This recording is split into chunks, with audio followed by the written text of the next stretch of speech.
ठिकाणी मास कॉपिंगचे प्रकरण घडू देणार नाही, त्याची पूर्ण तयारी आमची आहे. प्रत्येक स्टेक होल्डर सोबत आमची मीटिंग होत आहे. आज सकाळी पोलीस जे पथक आहे त्यांच्यासोबत माझी मीटिंग झाली, काल केंद्र प्रमुखांसोबत मीटिंग झाली.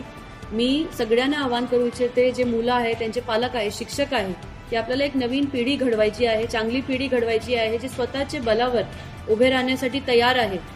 कॉपी केल्यानंतर त्यांना स्वतःवरती कॉन्फिडन्स काही राहत नाही. तर आपल्याला चांगली पिढी घडवायची आहे, म्हणून काही करून त्यांना चीटिंग करू देऊ नका तुम्ही, आणि त्याच्यामध्ये सहकार्य अजिबात करू नका.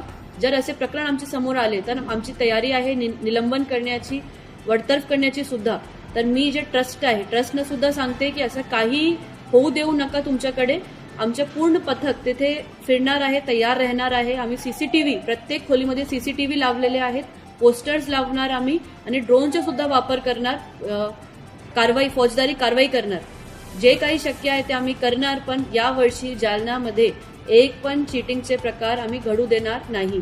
आणि जर अशी माहिती कोणाकडे आहे तर आमच्यापर्यंत पोहोचवा, असं पण मी आवाहन करते. काही सेंटरची मान्यता रद्द झालेली आहे, एक्झॅक्ट आकडा आम्ही सांगतो. आणि ते सेंटर पण काही चेंज झालेले आहे. 12 प्रकारचे सेंटर सेन्सिटिव्ह आहे. त्याच्या व्यतिरिक्त काही सेंटर्स आम्हाला असं दिसत आहे की दे कॅन बी सेन्सिटिव्ह. त्यांच्यासाठी सुद्धा आम्ही प्रिव्हेंटिव्ह डिटेन्शन करणार आहोत.